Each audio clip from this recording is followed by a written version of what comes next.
Everybody gets lonely sometimes. Not everybody opens up about it. Sometimes people just don't care enough to ask, or you don't want to talk about it.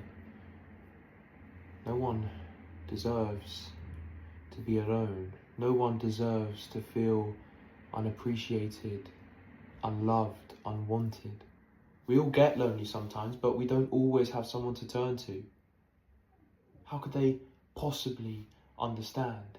What could I even do about it anyway? These are things people think to themselves. And these thoughts are what prevent someone from getting help, especially if they really need it. It's hard when you're alone. It's hard to talk to your family, your friends. They won't understand. They'll think that I'm being silly. These thoughts only bring a person down further into their pit of loneliness. Don't keep it all inside.